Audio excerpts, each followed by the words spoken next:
টাকার বিনিময়ে ইতিকাফ করানো সম্পূর্ণ নাজায়েজ। ইবাদত তো টাকা দিয়ে হয় নাকি? ইতিকাফ তো এটা ইবাদত, তো এটা তো টাকার বিনিময়ে হতে পারে না। হ্যাঁ, কোন ব্যক্তি ইতিকাফ করলেন, তার জন্য কিছু খাবারের ব্যবস্থা করলেন, তার জন্য খুশি হয়ে যে উনি ইতিকাফ করছেন, আমি তো পারছি না, তো ওনাকে আমি কিছু হাদিয়া দিলাম, এটা হচ্ছে একান্ত ব্যক্তিগত বিষয়।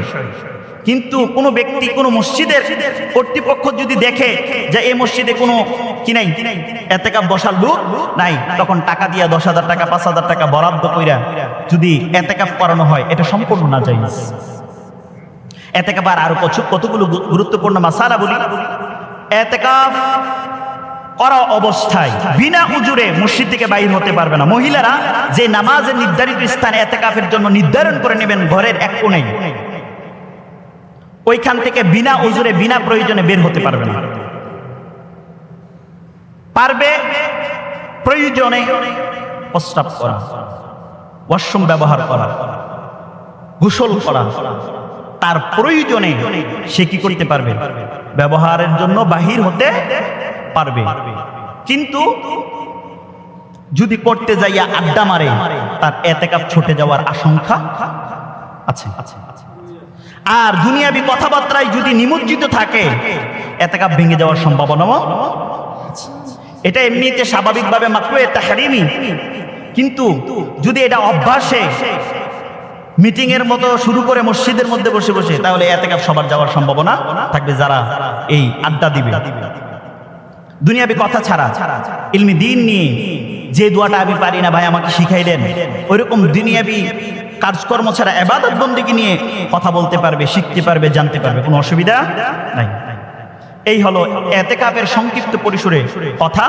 যদি কারো বিশেষ ব্যক্তিগত কোনো মাসআলা জানার একান্ত ইচ্ছে হয়, নামাজের পরে আমার সাথে যোগাযোগ করতে পারবেন ইনশাআল্লাহ। এবার ইতিকাফের মধ্যে একটি বিশেষ দিন রয়েছে, সেটা হলো লাইলাতুল কদর। সুবহানাল্লাহ বলেন। 26শে রমজান দিবাগত রাত্রি লাইলাতুল লাইলাতুল কদরের ব্যাপারে আল্লাহর হাবিব সাল্লাল্লাহু আলাইহি ওয়াসাল্লাম বলেন, মান কামা লাইলাতুল কদরি গুফিরা লাহু মা তাকদ্দামা মিন যামবিহি। কোন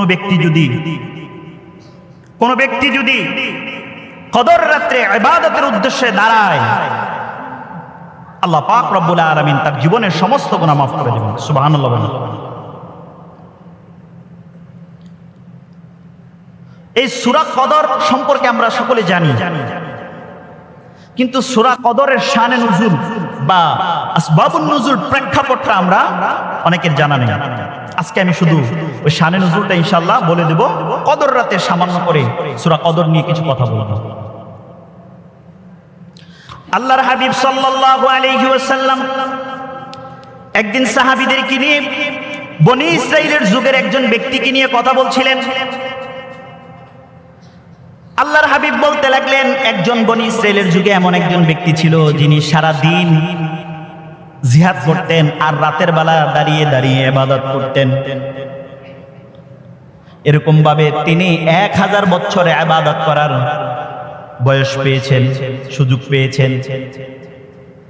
এক কথা শোনার সাথে সাথে সাহাবায়ে কেরাম মন খারাপ করে বসলেন, চেহারা মলিন হয়ে গেল। একজন সাহাবীর আফসোস, আমরা তো এতটুকু সময় পাই না, আমাদের হায়াত তো 60 বছর, 70 বছর, 80 বছর, সর্বোচ্চ 100 বছর হয়ে যায়, এরপরে তো আমরা এত হায়াত পাই না। যদি এতটুকু হায়াত পাইতাম তাহলে হয়তো ওই ব্যক্তির মতো ইবাদত বন্দেগী করতে পারতাম। আল্লাহ তাআলা কোরআনে আয়াত না সূরা নাজিল করে দিলেন, সূরা কদর নাজিল করে বললেন, হাবিব আপনার উম্মতকে বলেন হতাশা না হওয়ার জন্য, আপনার সাহাবীদেরকে বলেন মনকে খারাপ না করার জন্য।